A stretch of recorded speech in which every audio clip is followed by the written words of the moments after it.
Todo lo que querés escuchar.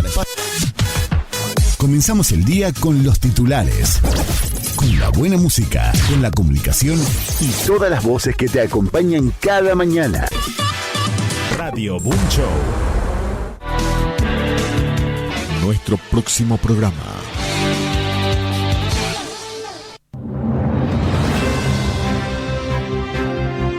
Conectamos con el mundo.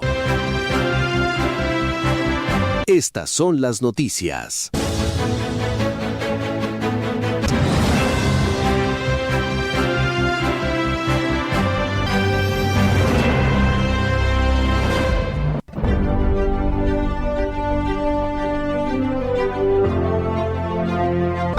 Jueves 13 de agosto, titulares. El gobierno colombiano eleva a 265 los muertos y a casi 500 los desaparecidos tras el terremoto del lunes en el oeste del país. El sismo deja además 3.700 heridos y casi 10.000 casas destruidas mientras los rescatistas trabajan a contra.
Reloj.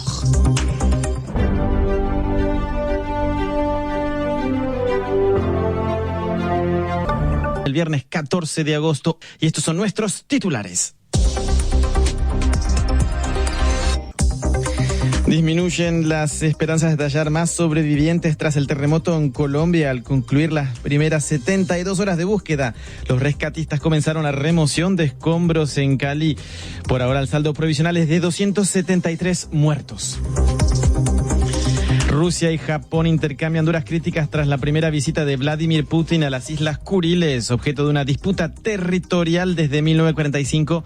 Las tensiones entre ambos países persisten por estas islas del Pacífico ocupadas por el ejército soviético tras la guerra. La República Dominicana exige la salida de 9 diplomáticos cubanos y sus familias en una medida sin explicaciones oficiales que refleja el endurecimiento del tono de Santo Domingo hacia La Habana en medio de la creciente presión ejercida por Estados Unidos sobre la isla. Estos son los titulares, vamos ya al informativo.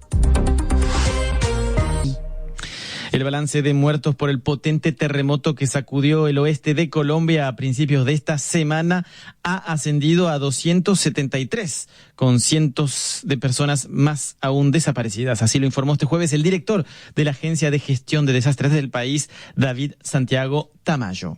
273 fallecidos. De esos 273 fallecidos, 250 han llegado a medicina legal, 227 han sido ya reconocidos y 189 cuerpos han sido entregados a sus familias.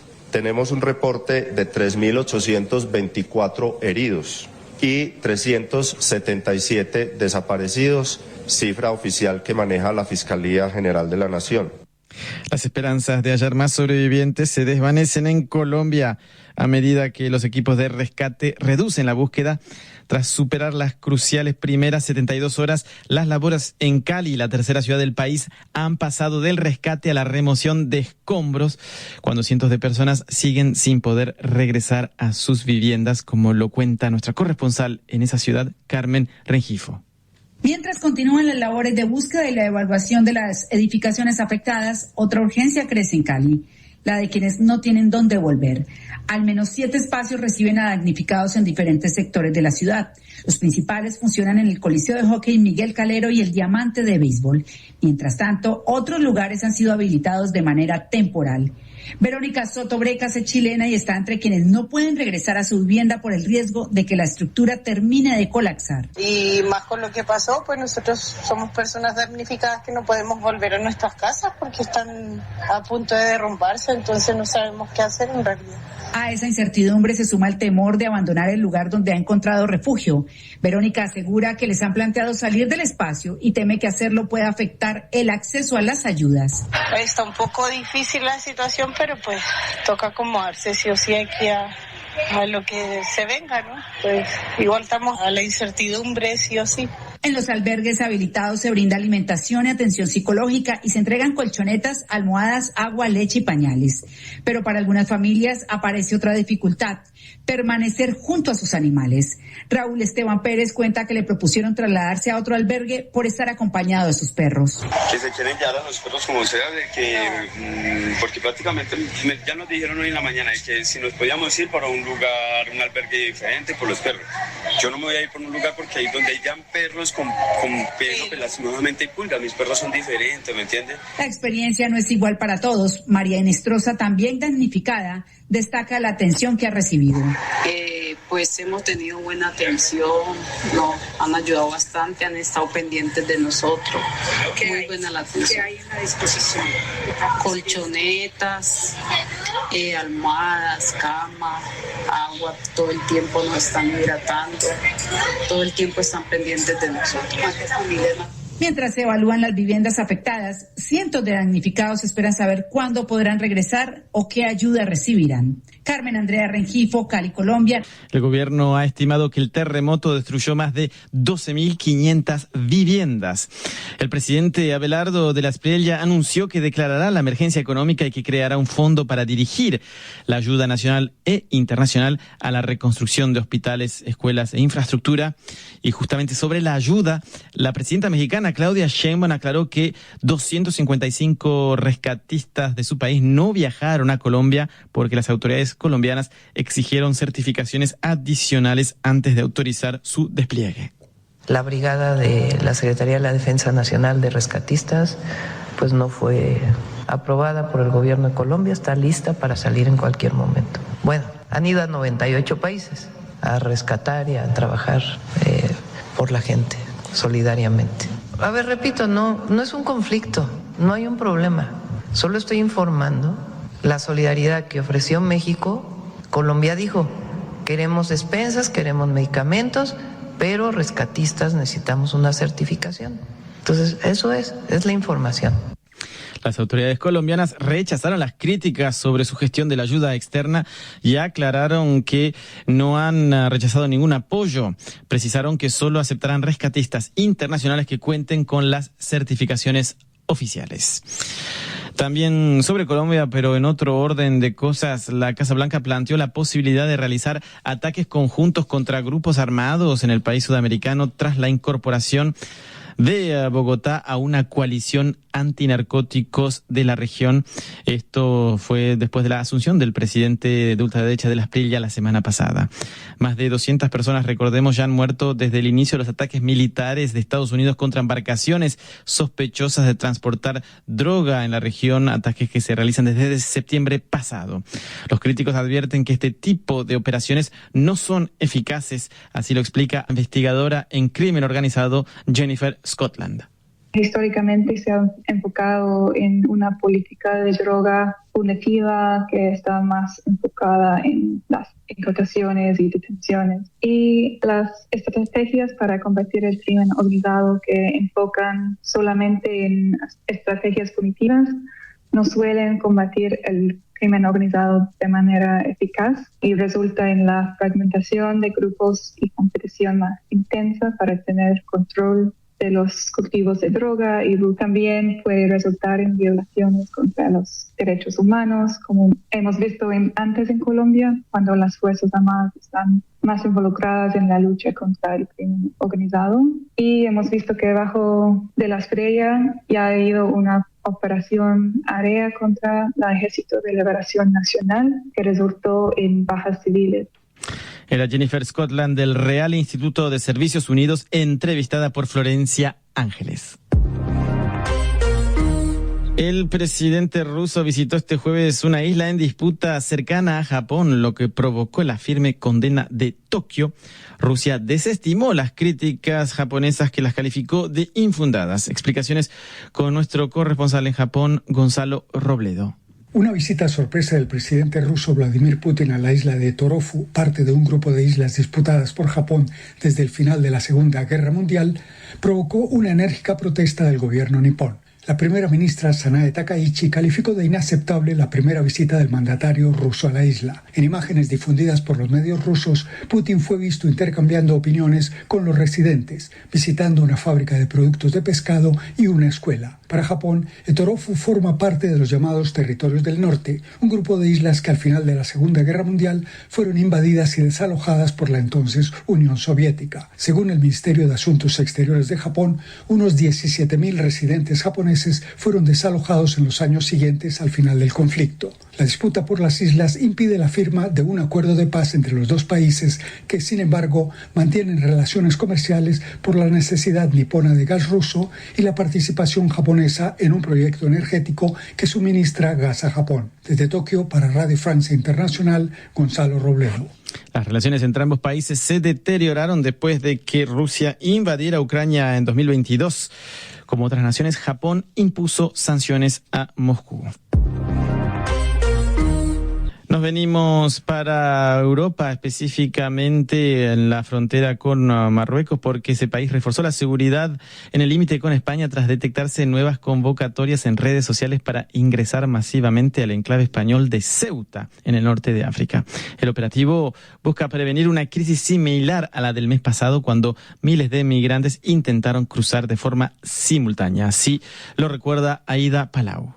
A finales de julio, entre 72.000 y 80.000 personas, según diferentes fuentes, entraron ilegalmente en la ciudad autónoma española de Ceuta, situada en el norte de Marruecos. Una entrada masiva que tomó por sorpresa a las autoridades españolas. En las imágenes se veía a miles de jóvenes llegando a nado y caminando por las rocas de la costa. 70.000 migrantes ya han sido devueltos a Marruecos, pero otros miles siguen en Ceuta. Más de 1 millar son menores no acompañados. Estos días se ha publicado en las redes sociales que el puesto fronterizo entre la ciudad marroquí de Findec y Ceuta va a estar abierto el 15 de agosto por ser un día feriado en España. Hay incluso vídeos de las mejores rutas para nadar a Ceuta y evitar así los controles policiales. Rabat asegura que ya han tomado todas las disposiciones para evitar un cruce masivo y que denunciarán a las personas que difunden informaciones falsas.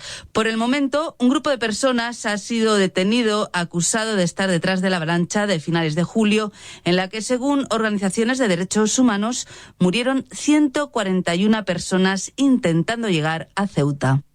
Agregar de que las autoridades españolas reafirmaron este miércoles que la soberanía de los enclaves de Ceuta y Melilla en el norte de África es innegociable.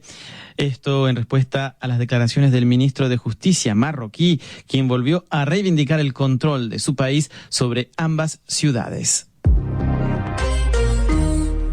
Lo decíamos en titulares, la República Dominicana solicitó a Cuba que retire a 9 de sus diplomáticos y a sus familias, según lo confirmó el gobierno sin explicar los motivos. La decisión se enmarca en un endurecimiento del tono dominicano hacia La Habana cuando la isla comunista pierde aliados ante la creciente presión de Estados Unidos. El anuncio dominicano también coincidió con el centenario del nacimiento del líder revolucionario Fidel Castro, y durante el acto conmemorativo el presidente cubano Miguel Díaz-Canel apeló al legado de Castro para hablar de manera dura sobre las tensiones diplomáticas con Estados Unidos. Cuando el régimen fascista estadounidense arrecia el genocidio contra nuestro pueblo, obstaculizando por todas las vías el bienestar y la calidad de vida, en Fidel sigue estando la clave de que sí hay salida, por muy difíciles que sean las circunstancias y por mucho que se cierre el cerco.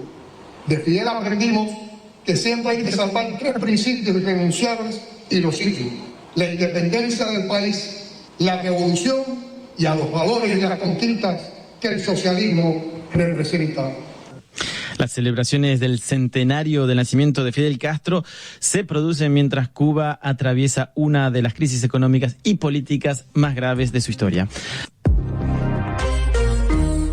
El gobierno venezolano y la oposición acordaron una reforma del Poder Judicial tras su primera ronda de negociaciones para avanzar hacia la transición democrática. El punto clave radica en la transformación del Tribunal Supremo que validó las elecciones de 2024. Así lo informa Raquel Villa Écijarra. Esta primera ronda de negociaciones se ha llevado a cabo a puerta cerrada y sin la participación de la líder opositora María Corina Machado, que se encuentra en el exilio en Panamá y que ha dicho que no se opondrá a la reforma. Uno de los puntos clave es el cambio en la designación de los jueces que componen el Tribunal Supremo de Justicia, como explica Manuel Camilo González, experto en Venezuela y profesor en la Universidad Javeriana. Y ciertamente la negociación no creo que vaya a ser muy fácil, no creo que vayan a salir acuerdos muy rápidos, porque esto supone quién va a ser el que juzgue y sancione en caso de que exista un proceso de democratización en Venezuela a los máximos responsables de violación de derechos humanos. Lo que busca obviamente el gobierno es blindarse ante el futuro. Oposición pues lo que busca es tener un actor democrático que pues obviamente no solamente sanee todo el sistema político venezolano, porque de nuevo el tribunal ha sido muy, digamos, importante para sostener a Nicolás Maduro, sino también un sistema pues obviamente judicial que permita esa apertura democrática y sobre todo que la justicia llegue a todos los ciudadanos, no que sea una justicia que obviamente blinda al poder. Las conversaciones han sido auspiciadas por Estados Unidos, que jugará un papel de mediador cuando haya algún tema sensible a la hora de abordar la reforma. Ciertamente Estados Unidos actúa como una especie de árbitro o de tercero moderador que lo que hace es empujar la negociación cuando esta se bloquea, y seguramente va a ser así. Estados Unidos va a hacer declaraciones, va a presionar para que efectivamente se llegue a un acuerdo en el que las dos partes pues obviamente cumplan como su rol dentro del plan de Estados Unidos. El plan de Estados Unidos siempre ha sido mantener el orden, beneficiarse y lograr la transición. Ciertamente necesita la oposición para la transición, pero necesita uno a los chavistas para mantener el orden. La oposición quiere derogar leyes contra el odio o el terrorismo que permitieron encarcelar a numerosos opositores y lograr así un saneamiento del sistema judicial. La idea es como quitar los obstáculos, que se dé la democratización, que esa misma democratización no suponga un peligro para los que dejan el poder, que muchas veces esos tribunales cuando se reforman usualmente sirven para hacer purgas, y pues tú has visto las purgas que han existido desde que salió Maduro. Van a colocar seguramente como chivos expiatorios en judiciales muy irrisorias como corrupción o delitos financieros a ciertos cargos del antiguo régimen, es decir, del gobierno de Maduro, como una especie de ofrenda de que efectivamente el gobierno interino está haciendo su tarea, ¿no? Las negociaciones se producen 7 meses después del derrocamiento del exmandatario Nicolás Maduro el pasado mes de enero. Las partes aún no han dado fecha para la segunda ronda de conversaciones. Llegamos al final. Tengan un estupendo día y lo invitamos para el próximo noticiero RBS.